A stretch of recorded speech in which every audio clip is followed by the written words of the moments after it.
Hello and welcome to Down to Earth with Terry Virts, where we talk about what matters down here on planet Earth. And today I'm super excited to have Paul Hynek on the podcast.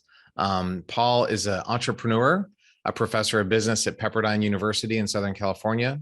And interestingly, his father, Dr. J. Allen Hynek, worked with the U.S. Air Force's Project Sign, Project Grudge, and most famously, Project Blue Book, studying the phenomenon of UFOs.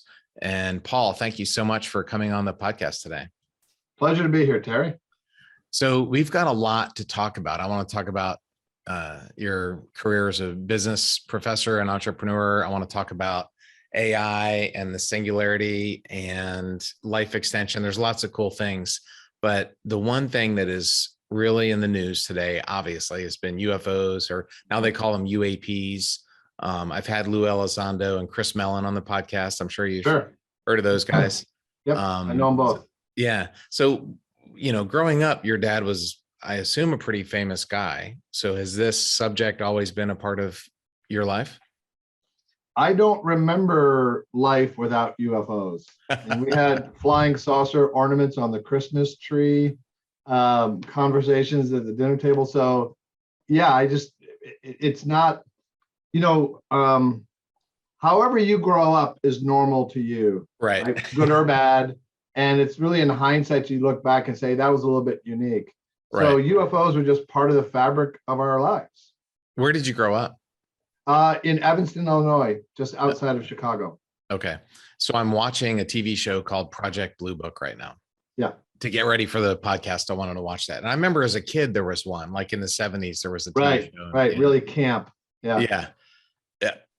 Again, as a kid, it seemed normal to me, but I do remember thinking this is a little cheesy. So I never really believed in UFOs. I mean, I was in space on 2 missions. I never saw any UFOs, but so it's not so much I'm a skeptic. It's just a lot of times the UFO crowd seems to be the UFO crowd, right?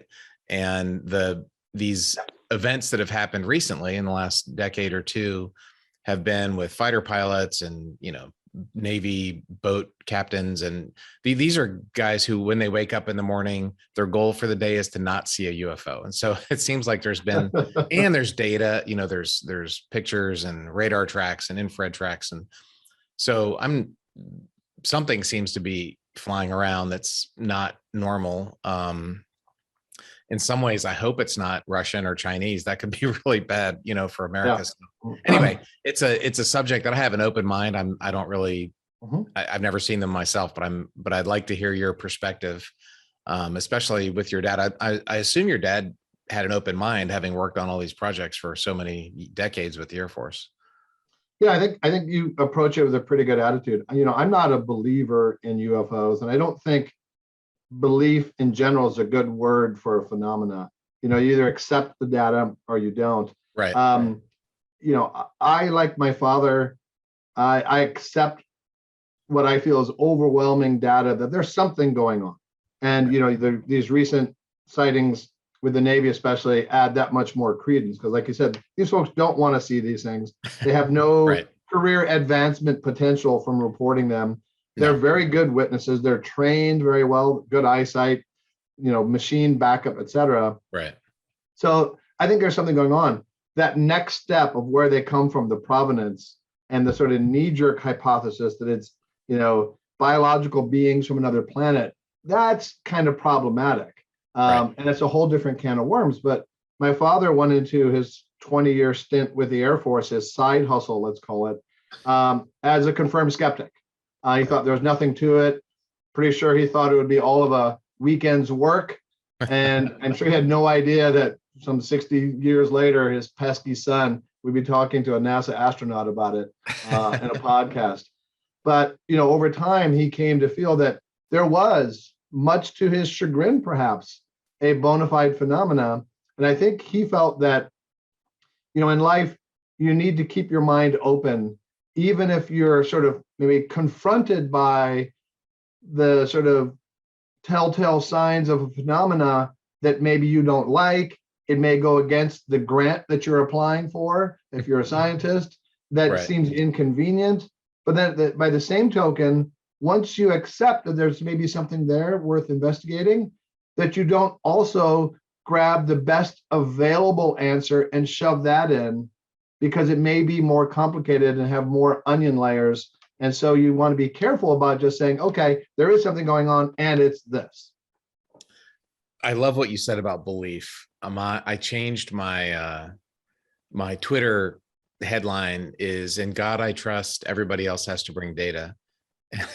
What I'm really saying is belief has no place in science. Like, you either know it or you don't know it, or you know, there's like, it's data. And I hate it when people say, you know, do you believe in the coronavirus, or do you believe in vaccines, or do you believe the election was so, like, I don't believe any of that stuff.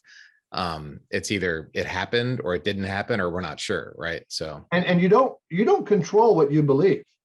Right. It's you just do. And so you can say, oh, I want to believe that, but that doesn't change your own beliefs. Right. You know, you can find more evidence that may be strong enough to counter your own bias, perhaps not. But if you do, then your belief or your feelings will change. But it's really a matter of, like you said, if you can just sort of sit back and say, yeah, there's enough evidence here to support that. Okay. So take us through, what was Project Blue Book? Like, what years did this happen? What was going on? Because guys our age, when we were kids, we had that TV show, and, you know, if I got a younger audience that hasn't heard of that before. So what happened, and what was your dad's background? So my dad's background was an astrophysicist, and he worked on the proximity fuse in World War II. Oh, wow. In the 50s, he helped put 12 observatories around the world, part of the Harvard-Smithsonian optical satellite tracking program. And then he created really the first sort of citizen science groups around the world to man these telescopes to look for what they called artificial satellites. So when Sputnik launched, it was a real gut check to the American space community. And he's giving like twice daily press briefings about the readiness of the American space community to launch satellites. And this network called Operation Moonwatch actually helped make more accurate measurements of the size of the Earth. And he taught at Harvard and Ohio State, and then was chairman of the astronomy department at Northwestern for 20 years, which is why I grew up in Chicago. So he was a nuts and bolts astrophysicist. The Air Force asked him, because he still had security clearance from the war, to help with Project Blue Book, which started in about 1949. And he worked with them for 20 years as the scientific consultant. Project Blue Book is fairly well known, but it wasn't really a honest scientific endeavor to get to the bottom of the UFO phenomena, you know, reverse engineer propulsion systems and all that. It was more, and it certainly became more and more over time, a PR exercise to tamp down public hysteria about flying saucers and ray guns. So that's what this TV show, that's definitely the angle they take. You know, the Air Force generals are the bad guys, and they're trying to, you know, and that was your dad's experience. The Air Force was trying to put the kibosh on this stuff.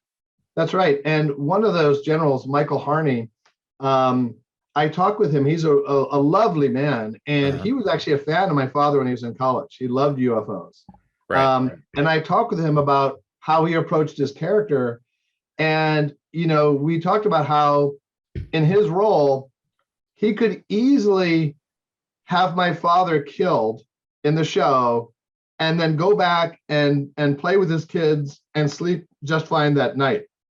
Because from his point of view, here's this potentially rogue professor, always on the verge of going off the reservation and ripping the thread of national security. I mean, there's no bigger issue for national security than these entities that, you know, can seemingly penetrate our porous barriers and do whatever they want. So that was his point of view, that he was protecting national security, and this professor guy is not really helping a lot. So you talked to the actual general, or one of the... No, the actor who played him. Oh, the actor. Okay. Yeah. Right. And So that is so interesting. And when you watch TV shows, you always kind of have to roll your eyes or take it with a grain of salt, or was that really what was happening? But there was an active effort on behalf of the government to, oh, this was just a weather balloon. Oh, it was just some lightning. Yeah. Somebody called Project Blue Book the Society for the Explanation of the Uninvestigated. There's probably an acronym there, SI something. Right. So do you remember, I mean, you were probably young at the time. Do you remember this time in your dad's life? Barely. Yeah. It wound down in 1969. I was born in the 60s. So I remember more of like the 70s and the movie Close Encounters of the Third Kind and that. But I do remember military folks coming over and things like that. I remember that movie. That was the coolest. Okay, so I got to ask some questions. Were you from the TV show? Were you into Flash Gordon? Yeah. They had you're in the show, I think. I mean, so, as an actor. So my brother Joel and I were consultants on the show. Okay. And Joel, because he's older, got the nod to have a character named after him. But I actually had a cameo in the show, so we're even. Oh, cool. That's very cool. There was a thing about leaving the comic book in like your dad had some official papers or something, and they accidentally, did that happen? No, that was made up. Yeah, I mean, basically the broad strokes of the show of an astronomer working with the Air Force to get to the bottom of UFOs, the Air Force not really being scientifically legitimate in their interest, and the ensuing conflict. That's all true. Right. The cases that especially the first season that they center around, those are all real reported cases. Right. And they visualize a lot of that, but then they take a lot of dramatic liberty. So what we would say is that the show was authentic, but not accurate. Okay. That makes sense. I like the way to put that. Did your dad coin the term UFO? No, I don't think so. I think it was somebody else in Project Blue Book. That's when it came out. It may have been Edward Ruppelt. Right. Okay. And did he crash a T6? No. That was kind of a crazy. It's hard. Yeah. Most people who crash airplanes don't, have stories to tell about it after. No, they don't appear in episode 2, right? Occasionally that happens, but not often. Right. So there was anyway, this is it was just fascinating seeing all this stuff. So what, the incidents, can you talk about some of those incidents, the more interesting ones or the more unexplained ones from that time? Like today we have the Tic Tac, the Navy guys off the coast, or there's been a few other famous ones in Africa and Australia. Right. But what were the big incidents back in the day? Well, there's a lot of them. One of them that I particularly like is occurred in New Guinea in 1959. And there is an English Anglican missionary priest named Father Gill. And he was there getting ready for Vespers evening prayers. And he heard a commotion outside. And there was about 300 people outside, and they see a craft, allegedly, in the sky. And Father Gill was very, very calm and very intelligent. He's doing trigonometric measurements at the time, right? Wow. To determine how far it is and how large it is. Right. And so they're looking at the craft, and as they're looking at it, a sort of hatch opens on the top, and these beings come out. And Father Gill waves, and they wave back. And this is viewed by multiple witnesses, hundreds of people. And also there were sightings in the country that sort of established a vector for where it was going. And that's it. There were no, fluid samples. There was no abduction, anything like that. And I met Father Gill. He came to our house for dinner. He was in Chicago for an ecumenical religious conference. And he came to our house, and my father knew him fairly well. And, for me, a lot of it, like my father, is the credibility of the witness. What's the motivation, et cetera. Mm-hmm. He would talk to them. He would ask them slightly different questions from a different point of view to sort of check the consistency. He would ask them same questions over a period of years to see if the story kind of evolved. And so I got to watch Father Gill, and he wasn't on a book tour. He wasn't Right. going on TV shows, and he didn't start off talking about it. But look, if you are fairly well-known witness of a UFO and you come to the Hynek house for dinner, you're probably going to be asked about it, right? That's just the quid pro quo, right, Terry? Right. So, and my father asked him, and in my estimation, very intelligent man, very comfortable in his skin, not looking to gain anything from it. He had been ridiculed quite a lot. It wasn't really in his career interest, in the clergy to report this. And just matter of fact, and I could see that myself, but then I could also see my father, sort of, yeah. And that's just a case that had multiple witnesses. And the chief witness, who I saw with my own eyes, was just so credible and intelligent that's one of my favorite cases.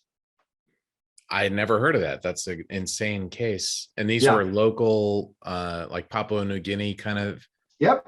like tribe type of people that saw it. Yeah. And the wow, I've never heard of that before. And did Project Blue Book study that? Well, Project Blue Book was really domestic, so they didn't study that. They were aware of that, and that was certainly part of the fabric of the environment at the time. Right. Wow. And one of the things that Lou Elizondo brought up, and also Chris Mellon did too, is that there's like I think 3 different types of vehicles that seem to be cited over and over and over. Did your dad find that, or did Project Blue Book find that, or is there similarities between these sightings back in the 40s and 50s and what they're seeing now in the 2000s? Is it like the same? Is it an F-16 across the decades or whatever, right. P-51 or something like that? Yeah. I mean, there are similarities.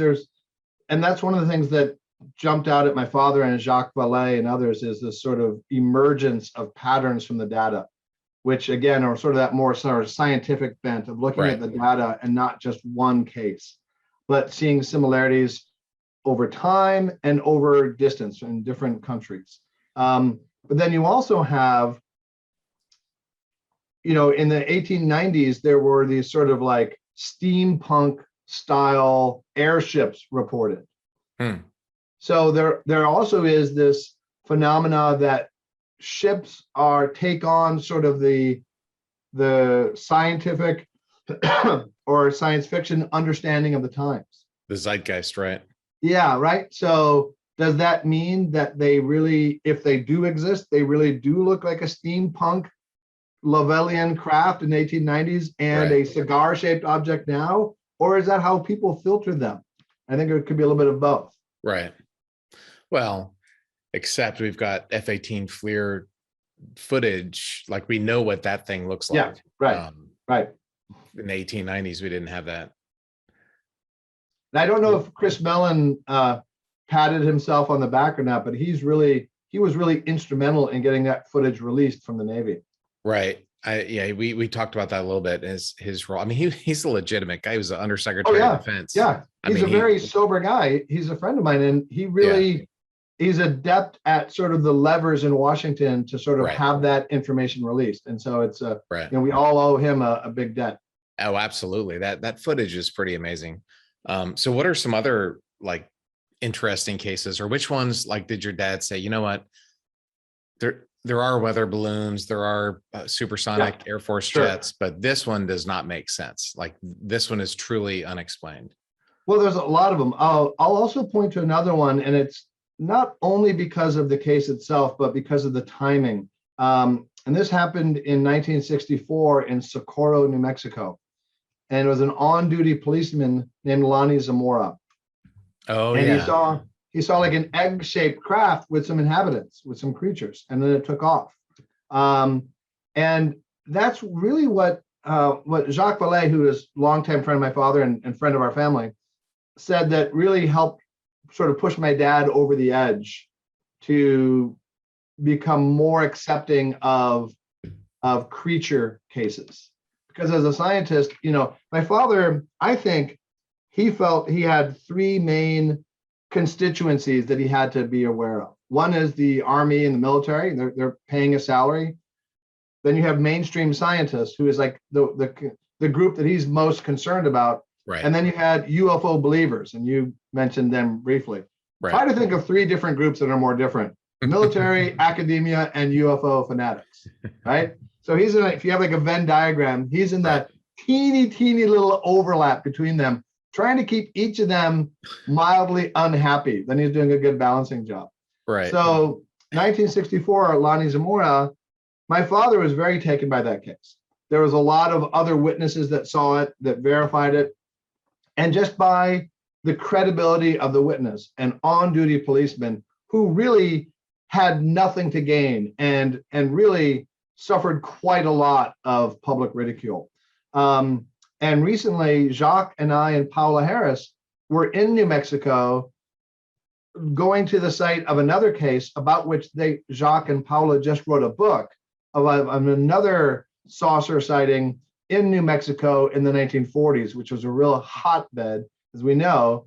And Jacques and I went to the site in Socorro, New Mexico, and we're looking around for where exactly it may have been. And then I saw on the ground, written in rocks, UFO. So I said, hey, Jacques, come over here. I think we've got a message, if I'm reading the tea leaves correctly. And he laughs. And then later we had a friend, a NASA scientist, who was looking at the maps and all this. And he said, that's probably exactly where it happened. So that may have been the exact site. Where the Zamora case happened. I just saw this recently in a documentary or something. Yeah, it's a particularly good case. Right, because there was multiple witnesses. And was there physical evidence? There may have been on the ground at the time. There was like burn marks on the ground. Right. And there's pictures of that, right? I think so, yeah. Yeah. Yeah, that was a really interesting one. But it just seems so crazy, and like, if it happened once, why don't they come? Why don't we still see them? Why, you know what I mean? Like, it's not that I'm doubting the witnesses, but so that's where'd the they question, go? Terry. Yeah. All right, so let's just go with extraterrestrial for now, because we could go metaterrestrial and interdimensional all day long. That's where I'm really interested. Let's just stick with extraterrestrial for now. Meaning they're not from Earth. Yeah, right. Okay. That's right. Let's just say that they've come from a long way away, or a long time away, or both, right? Right. And they're either biological beings who can withstand the radiation in space and the G forces and all that, or they're synthetic or whatever. Somebody's doing a lot of effort to get them here. So why do they scare a cop in Socorro, New Mexico? Why do they go to Kelly Hopkinsville and scare a bunch of hillbillies in the middle of the night? Right. Why don't they land on the lawn of the White House, right? Why don't they do that? Why would they come? First of all, how would they find us? My father would liken the size of the visible universe to the continental United States. And in that scale, we're a speck of dust in Kansas. Right. So even though we've been beaming episodes of I Love Lucy these many decades, it's non-trivial just to find us in the first place. Well, plus the noise of the sun. Yeah, right. Our transmissions are zero compared to the noise from the sun. That's right. So how do they find us? And then why do they care? If they're able to come here from another planet, again, let's go with that horse. I think that means they've had their own singularity. Their artificial intelligence is self-aware, which means at that point, they can turn inert matter into calculation engines. They can basically do anything that we can. They can do things far beyond what we can even imagine. That means they don't need our gold. They don't need our water. They don't need our alfalfa crops. They're not interested in our concept of human, individualistic, non-Borg like love. They're just nothing. Like you and I could fly to Tegucigalpa, take a bus 6 hours out of town, and find a termite hill. We could, but we're not likely to do it. There's just not a lot of compelling reason. So if they come here, again, from someplace far away, why? Now, the other thing associated with that is people ask, well, are they evil? Do we have to worry about them? Look, if they have the power to come here from another planet, We'd be dead already. If they were evil, we'd know it. It's like if you're watching two dogs interacting, if you have to ask, are they playing or fighting? They're playing. Two dogs fighting, nobody ever asks. So if they came here and they wanted to do us harm, they would do it. Okay, so maybe they're inbreeding with the lizard people and all sorts of other things. I don't know. Those are questions that are tough to answer. I mean, there are these incidents that obviously something weird happened, but then like, why? Right. And I always thought, having seen the earth many times, you know, like I love New Mexico. It's a beautiful state, but I would not go to Roswell. I'd probably go to the Bahamas or the Alps or, you know, Miami or something like that. I would not go to Roswell, New Mexico. Come here to Malibu and Calabasas, right? Or Malibu. Malibu's the best. Yeah. Yeah. So anyway, it's an interesting, interesting dynamic. So I want to talk about the singularity. But what other cases, like when you look at, I don't know how many thousands of cases your dad investigated. Most of them are probably either explainable or just whatever, made up. Yeah. But not all of them. And so what are the other, there's this 1959, the New Mexico cop. Are there any other really interesting cases? Oh yeah. You know, there's hundreds of super compelling cases. And you mentioned the TikTok, and I'm friends with Kevin Day, who is the radar operator on the USS Princeton, which was in the Nimitz battle group. Right. So Pascagoula, Mississippi in 1973, Travis Walton, Barney and Betty Hill. So Pascagoula in 1973 was Calvin Parker and Charlie Hickson. And I'm friends now with Calvin Parker. And so I've known him for a while. And that incident where they were abducted into a ship, reportedly, there are a couple aspects of that that are very convincing. One is that they were in a police station over the weekend and they're recording their statements. The policeman left the room, and it's pretty clear, unless Calvin and Charlie, two real good old boy rednecks, as I love to call Calvin to his face, right? Because I'm just a Yankee. They clearly did not know the recording was still going, because they're just not really paid actors, right? And their story stayed consistent throughout. And then throughout the intervening years, more and more people have come forward saying they saw something that's consistent with what the reports are of the craft arriving and leaving on that one night, night. It's a really good case. But you know, my father was asked, "Hey, did Pascagoula happen?" And my father said, "How the hell should I know? I wasn't there, but I believe that the witnesses believe it happened." Right. That's an abduction case. I had not heard of that one. Yeah. Are there any of these cases that have physical evidence? I mean, you see pictures with flying saucers, and I don't know, you know, but is there legitimate physical evidence from those 50s and 60s years? Yeah, there's a fair amount of evidence. You mentioned, like, you know, the FLIR camera footage. There's a lot of evidence, and Jacques Vallée has actually a lot of samples of different materials that he's putting through very rigorous materials testing at Stanford. Oh wow! So there's a fair amount of physical evidence, and that's, you know, so my father's classification system was daylight discs, nocturnal lights, and then close encounters of the first, second, and third kind. The first kind is where you see something within like 500 feet.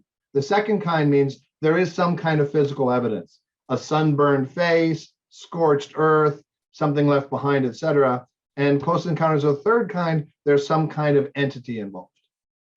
So that's where the movie came from. Your dad coined that phrase. Yeah. And so Spielberg read his book and said, "Hey, I'd like to do a movie about this. I want to buy the rights to the title. Give me some details from case reports." And he was the technical advisor and had a cameo role in the movie. Oh, wow. I did not know that. Very cool. And then to get really meta, Terry, so in episode 6 of season 2 of Project Blue Book, which is about the movie Close Encounters and being on that set, I had a cameo role in that episode. So I had a cameo role in the show about my father and the episode about the movie in which my father had a cameo. Had a cameo. That is Right. that is I don't know what. That is pretty cool. I had a cameo in Star Trek Enterprise about Cool. 15 years ago. Yeah. And there was about the first decade of my NASA career. If you Googled me, it wasn't about me being an astronaut or anything. It was about the fact that I had a cameo on a Star Trek. Now, did you kill that? Did you like steal that scene like I did? I mean, I was a camera operator, and they zoom in on me, and my TV mom and dad walk by, and then the camera does a close up on me as I go up in the air. I just stole the scene with the way I sat. I mean, I was just such a natural. Exactly. They said, "Oh, you don't even need to talk." Yeah, exactly. Already so powerful. I was sitting there. My friend Mike Fink, who's also an astronaut, we were out there because he knew Scott Bakula, the captain of the Enterprise. Oh, right. Okay, right. And right. They got us in for a few seconds. The director was, he's like, rah, rah, rah. If you can find a flight suit, put them on them. So we sat on set for about 10 hours, and it was a pretty cool day. It was the last episode of the TV series until they just had STD, Star Trek Discovery. So a lot of the old characters, it was like a reunion from Star Trek Next Generation, and a bunch of those old actors were there. So it was really cool to have lunch with them, have some In-N-Out burger for lunch. And it was, cool. Right. It was a fun experience. Fun. So when I did my cameo, I went out with Aidan Gillen, who's my TV dad. We went out drinking until like 6:30 in the morning. That's awesome. And people ask, but just for the record, it's not super creepy at all to have the supervillain from Game of Thrones play your TV father. So he was Dr. Hynek. Yep. He was the lead of the. He was my dad. Yeah. That's funny that you say my dad. I'm like, no, he was the lead. Oh yeah, that was your dad. Yeah, right. That's very cool. So there's two quotes. Maybe it's not the Russians, which made me laugh. That was one of the quote, they're talking about these UFOs, and one of the general or somebody goes, maybe it's not the Russians. And the other one was, I wonder if Professor Hynek will one day be a problem that needs solving. Right. Right. Yeah. I was writing down quotes here. I imagine my father may have thought the same thing about me. If you were going to be a problem that needs solving. Why? So I heard about an eclipse cruise with. Yeah. So you had some famous guests on the cruise. Yeah. So in 1973, there was a total eclipse of the sun with a really good totality viewing area close to the Canary Islands off the west coast of Africa.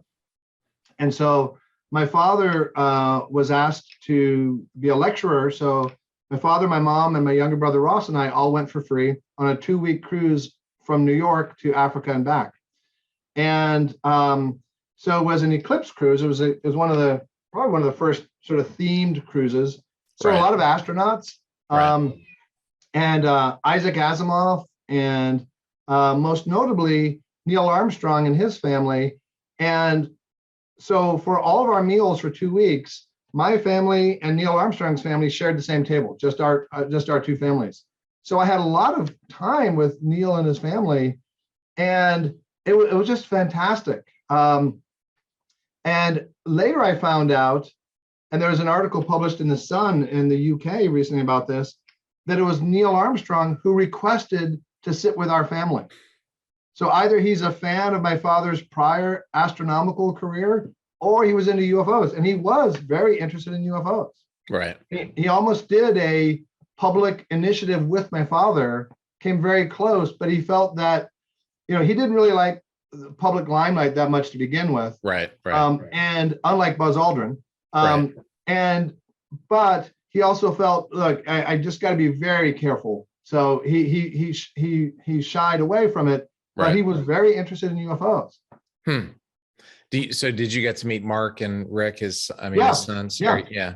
And so about, I've stayed in touch over the years with Mark, and about in the late 90s, he was working for Web TV, and a friend of mine was working there, and Mark just didn't like talking about his dad. He just got tired of it, the same questions all the time.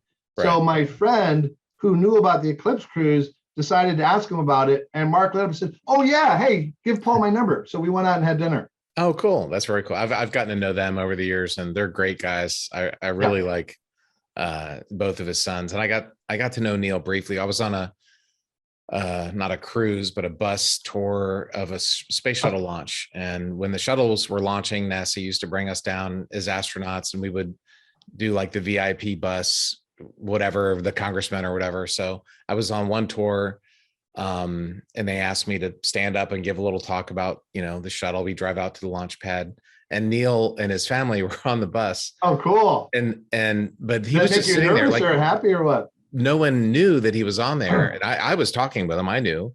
And then the headquarters lady gets up and she's like, "And we have a really big treat. We have a special NASA astronaut guest tonight.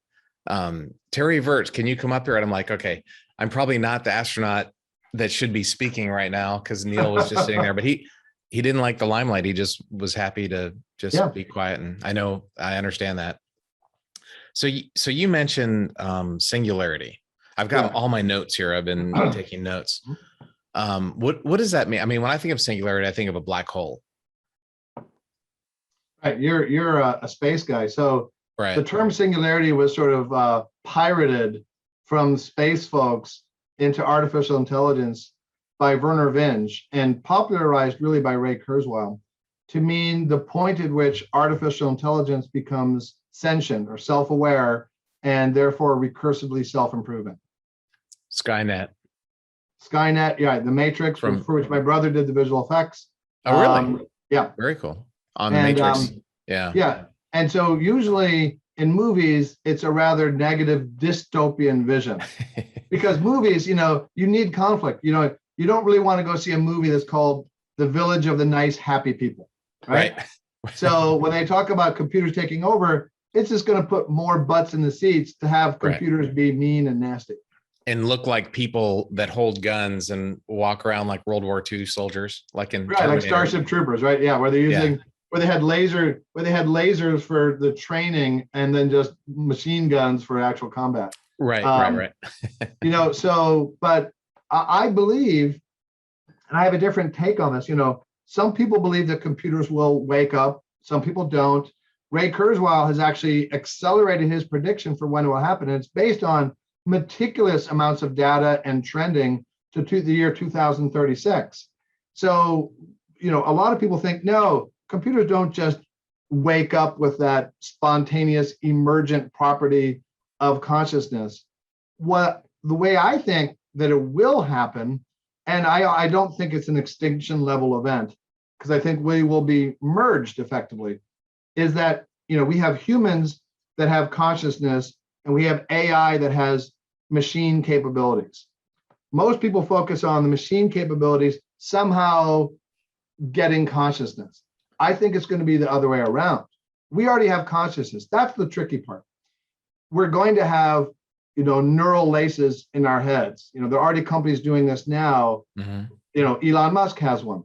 Yeah. Where your skull will basically be able to, your brain will tap into the internet, right? And so you'll have gradually, we have our phones so embedded in our hands now that it's sort of become part of us. But before long, we'll have the ability in our brains to access the internet. And it won't take long before that barrier of like what our innate biological knowledge is and what we're accessing and synthesizing, because we'll also take all these nootropics so that synthesis point from this data coming in, we'll be able to verify and then synthesize that information into our worldview. And that will happen very quickly. So I think we'll sort of lose the barrier between what we know already and what we're going out and finding. That will give us the machine capability. So I think singularity or artificial intelligence that's self-aware will come not from machines waking up, but from humans getting more and more computer-like power. Terminator 2 still scares me. One of the things there's a lot of things I think we need. I think we need better regulation of algorithms and social media. I think that's tearing our democracy apart. But one of the things I think, and speaking of Isaac Asimov, I think we need active management of robotic weapons. And Asimov had his like three principles of robotic. Robots can't hurt people, robots have to listen to people, and robots won't destroy themselves. And they were all inaction, unless it contradicts with the first one or whatever. So he had thought of this in the 1950s or whenever it was, a long time ago, and they're pretty good principles. And when I see the weapons that we're doing now with drones and stuff, I just think we need like an international convention that robots can't decide to kill people. Like there always has to be a human in the loop. Right. Because my memory of Isaac Asimov from the ship was that these 20-year-old girls asked him for his autograph, and he wrote on their thighs, "Isaac Asimov was here." So that's my Isaac Asimov, law. I think, and people talk about artificial intelligence as like one monolithic block, just like the U.S. government. There are factions. Right. Artificial intelligence is not like this one universal machine consciousness that either is evil or indifferent. It's got all sorts of different motivations. And one of the dangers of AI is not somebody writes an algorithm, to take over the world, but they just write an algorithm that unintentionally destroys a resource because it's optimizing for something else. Right. At the same time, and yes, we do need controls, and there are people working on that. But I'm also concerned, people worry about, computers and artificial intelligence taking over. I'm actually I'm less concerned about artificial intelligence in the future than I am about human stupidity right now. Will we even make it until Terminators come and save the day? Right. We're not doing so well. There was a MIT Yale study in the 70s, I think, and they predicted 2040 was going to be the end of civilization. Not that every human would die, but like that society would just break down. Yeah, I think, and so I didn't read it, but somebody said they just came out and they verified their they're doubling down on their prediction. The end of society's coming up, and it has to do with climate change and I don't know what, but yay, there's a lot of stuff that's kind of scary happening out there. That's one of the themes. Yeah. So I think we should really have less sort of anticipatory existential angst about computers and more real life concern about climate, et cetera, right now. Right. Yeah, I absolutely. Climate, the state of democracies is kind of that's my pet peeve. That's my concern versus authoritarian governments coming up. And there's a lot of stuff to worry about, but including a global pandemic that's not going away. I know. I'll throw in my 2 cents. Please get vaccinated. My friend is a ER doc here, and he just said, dude, every ER is full. There's no hospital beds. And I had an 89-year-old lady come in, and I thought, uh-oh. And she went away a couple days later after some oxygen because she had been vaccinated. And he's had a few people in their 30s and 40s come in and not leave and die. So anyway, the vaccine, there was an old joke, like this guy was in a boat and he was praying to get salvation, and a Coast Guard boat came up and he's like, no, I'm praying. And the helicopter came and he said, no. And then he died and he got to heaven and he was like, God, I was praying. Why didn't you save me? And he was like, I sent you a boat and a helicopter. And the vaccine feels like that. Like we've been given this amazing blessing, for lack of a better term. It's amazing how fast it came out. And so we need to use it so we can put an end to this silly pandemic. And I think the vaccine is kind of emblematic of us in the US. We're not big, and I don't want to get political, but we're not really big on prevention. But we like a pill or something to take away something right away. So we developed the vaccine really quickly. We didn't really practice a lot of measures to prevent things. But once we had something we could do instantly, a lot of people are like, give me that pill. Sure. Well, hopefully we can get moving away from this pandemic, because it sucks, but it's not going away anytime soon. And we need to get vaccinated. We need to get a lot of vaccines around the world, because I think Africa has like a 1% vaccination rate. That is awful. Yeah. India and places like that need it. So we were talking about life extension earlier. What do you know about life extension? Okay. I can make the tongue firmly in cheek claim that in the history of the world, I have the most documented success at reversing my age. So when I flew around the earth really fast, I aged 7 milliseconds less than you. So I could say that claim, but that's because of relativity. I didn't go backwards in time. I just slowed down. Yeah. So I'm actually, from most medically acceptable markers, younger than I was 6 years ago. Wow. And how'd you do that? Quit smoking, run on the treadmill?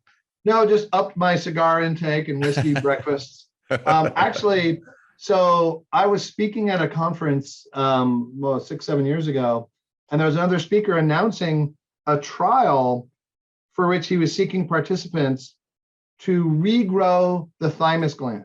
And I had no idea what the thymus gland was. I think it's a thyroid. Thymus gland is behind your breastplate, and it's what creates T cells, which stand for thymus-enabled cells, which are your white blood cells, your immune system.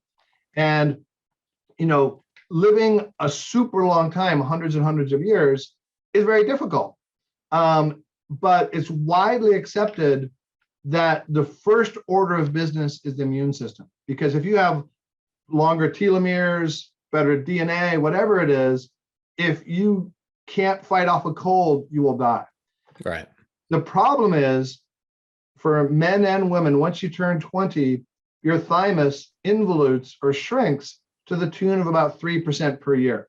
So, and especially your ability to produce naive T cells, which are effective at fighting novel pathogens that your body hasn't seen before, decreases every year. So you become more susceptible to illness. That's no surprise. So this trial set about to regrow the thymus gland based on a lot of good research.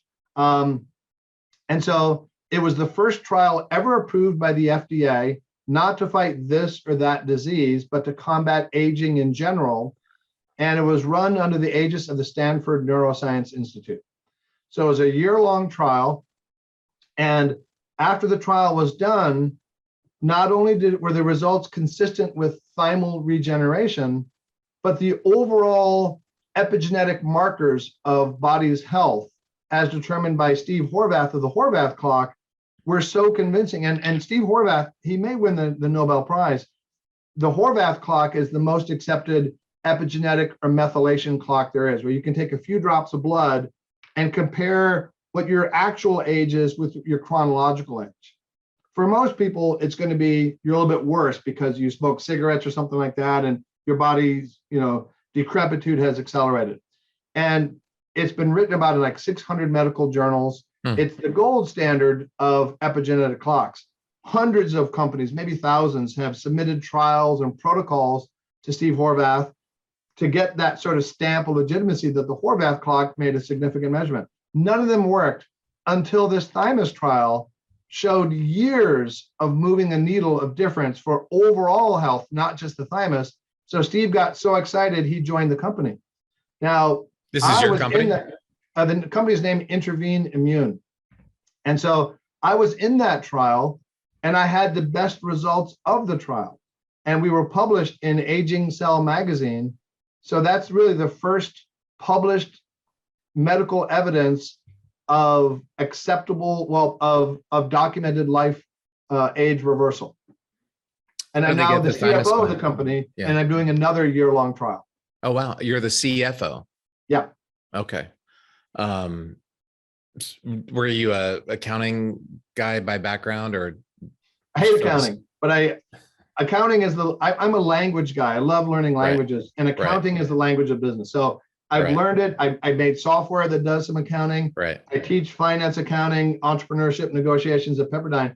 I'm no lover of accounting. It's just something that's helpful if you learn it and then go on with your day. Right. But you do have to understand, balance sheets and income statements, and it's part of the thing. When I went to business school, we had this professor who was this crazy old guy, and he would run around and like scare you from behind and talk really loud. And he was everybody's favorite one of our favorite professors, but he was an accountant, but he was really a character. You need someone like that to teach accounting, because otherwise you're just like, falling asleep. Yeah. I teach at Pepperdine, and I bring in super cool guest speakers. I'll bring you in when you come to California sometime. Right. We cook food in class. It's a lot of practical, real life lessons from all sorts of different speakers.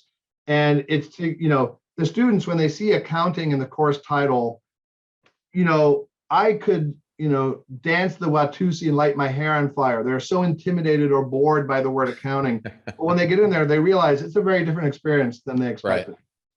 Cash is king. That's the finance guy. That's not the accountant. That's right. You want to be on a first name basis with cash flow. Right. The accountant wants accrual income, and the finance guy wants dollars in the checking account, I think. Is that right? Yeah, the accountant wants to know, hey, has everything been recorded adequately? The finance guy wants to know, can we make payroll? Is there right? Is it blue or red on the checking account? Yeah. So you were part of this just as a volunteer, or what did they do? Yep. How did they get your gland to regrow? So the regimen was a sort of a cocktail of drugs, principally human growth hormone.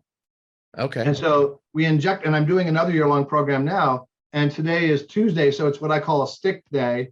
So I will inject myself in my belly 4 nights a week for a year.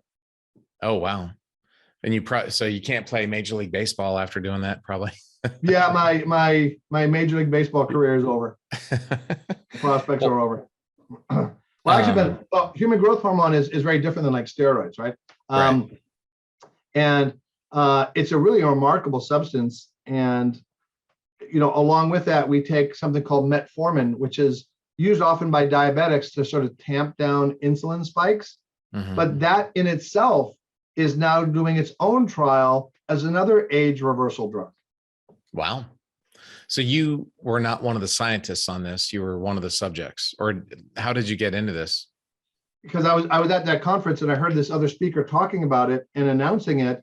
And I said, and I went up to him on stage afterwards, and I met the criteria for the age range, et cetera, and being in good health.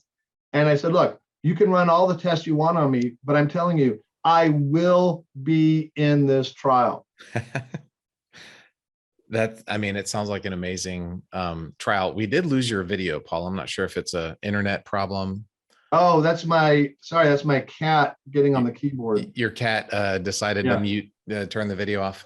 Yeah, she said there was enough. Yeah, and it's just been a fantastic experience. And the principal investigator, a guy named Greg Fay, is brilliant. He's also the leading cryobiologist in the world. So if you want to preserve your cells after death, then maybe come back in some kind of Frankenstein way. Right. Or if someone is sending a heart around the world, he's the guy that knows how to protect tissues, to sort of vitrify them as opposed to freeze them.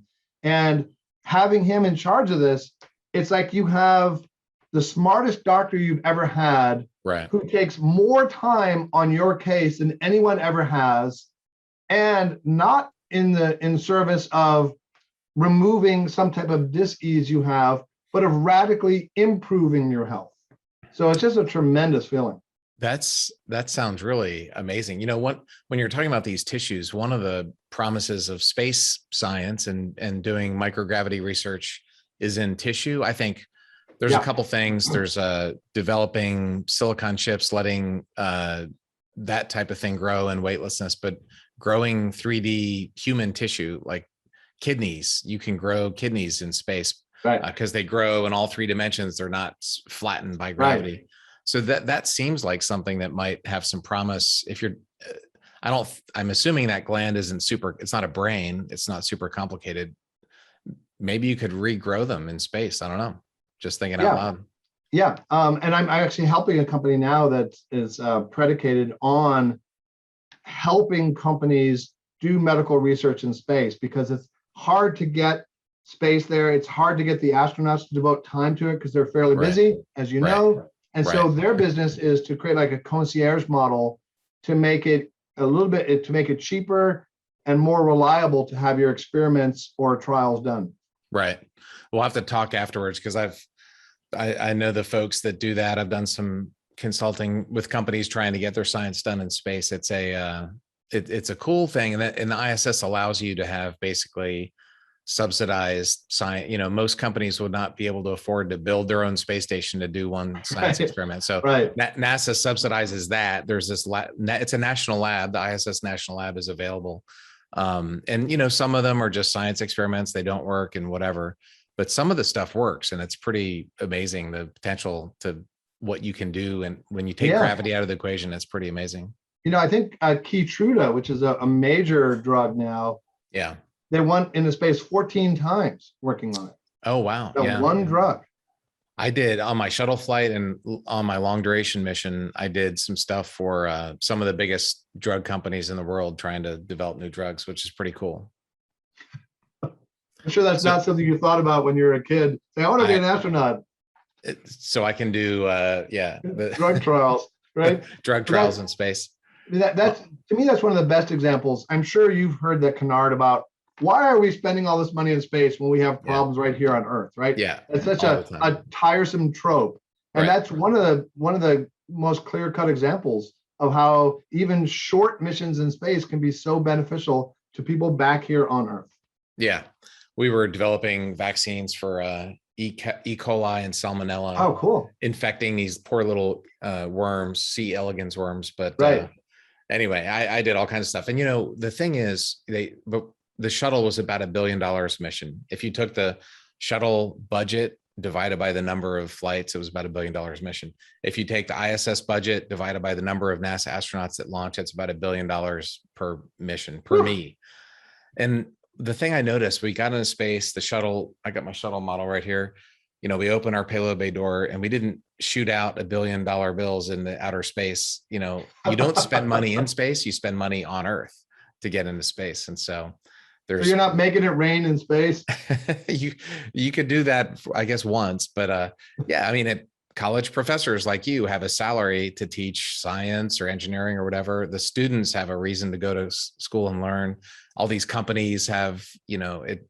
So it is expensive. It's the government. It's not efficient. I get all that stuff, but the money, there's some return on the money we spend in space that is not necessarily on all the other money that we spend in the government, for sure. I've seen studies that 7-10 times return on investment, right, from every dollar spent in space. Yeah, there's a multiple of government money and how much it provides, and the space multiple is pretty high, I think. So, Paul, thank you so much for coming on. I know we're over our hour time. We had a little issue with Zoom at the beginning, but that was good. For folks listening, please give me a thumbs up on YouTube or on the podcast app of your choice, and subscribe. And I can't wait to come out there to California, Paul, and join your accounting class. Hopefully not put the kids to sleep. Cool. Thank you. Look forward to it. All right. Well, thanks for coming on. My pleasure, Terry. Take care.